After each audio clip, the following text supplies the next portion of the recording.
So, Murray Ogilvie, living here in Newmarket. We have been here since 1984. Started off in the IT world and did that for a number of years. Took an early retirement, and we were looking at doing some other things, and part of that was doing some work in the yard and turning this from being nothing but grass to being grass and butterfly gardens and water features and so on.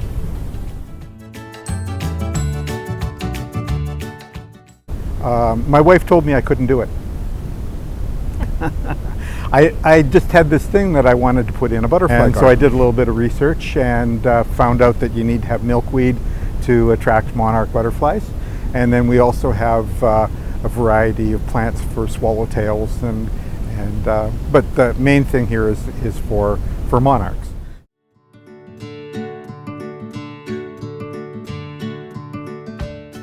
Well, we discovered that there's very high predation rate.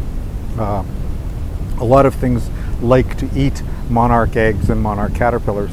So we started actually taking the eggs and the caterpillars into the house and protecting them and feeding them through the caterpillar stage and then the chrysalis, and then we release them back into nature once they have completed their cycle, for which you need a zookeeper's license.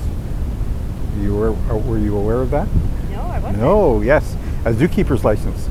Without a zookeeper's license, you're only allowed to take one swallowtail or one monarch, not one of each, out of nature at a time.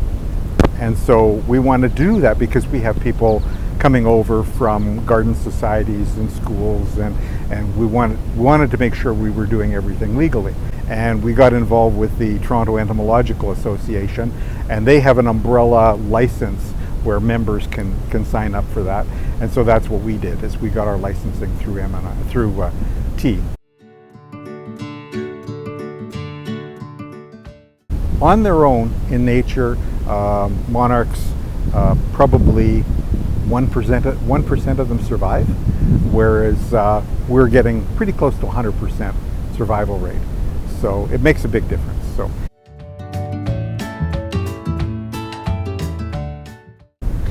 So we have raised garden beds, and this helps us. First of all, the raised beds have got hardware cloth underneath them, keep the groundhogs from digging underneath and coming up underneath. We also have, so we've got dill and fennel and carrots, which are host plants for swallowtails. It looks like they've all taken off. So, nice thing about swallowtails is they overwinter in Canada. So that's why they hunker down in the leaf litter in the fall, which is an excuse to not have to clean up your yard, because you want to provide that habitat for your swallowtails.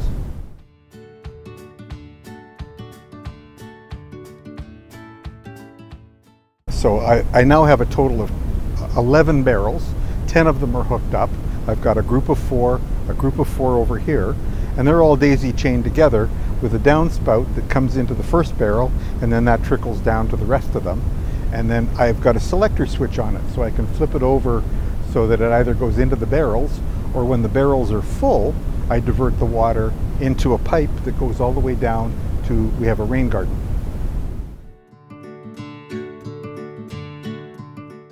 A rain garden is where the water that normally would just run into the storm sewer system collects and then percolates down into the ground without putting undue pressure on the storm sewer system in there.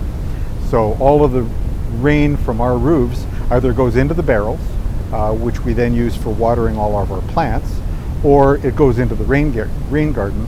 And the theory behind a rain garden is that it should be able to handle 50-year rainfall, and at the end of the rain it should drain within about 4 hours, and ours are draining in 2 to 4 hours. So yeah, Let's take a look.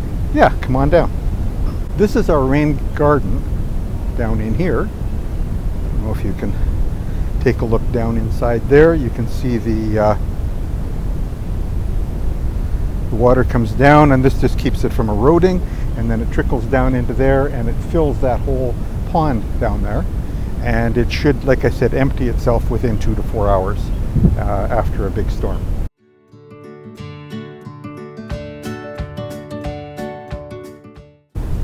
Well, for starters, it used to take me about 3 times as long to mow my lawn, and now I've cut back so much of it and turned it into native plants that I don't have to mow it.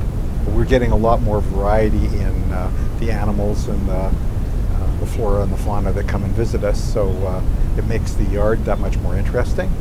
So it's also a lot of fun. We get involved with some of the local schools and the local garden clubs, and we talk up monarchs and what they can do to be involved with it, and I like to think that that helps.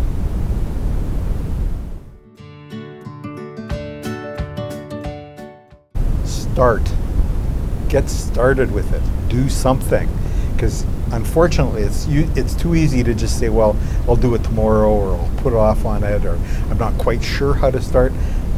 Start, and if you don't like the way it's working out, stop and get rid of it and change it to something else, and eventually it'll all just sort of fit into place. So, but the important thing is to get started, because otherwise you never get anywhere. So do it.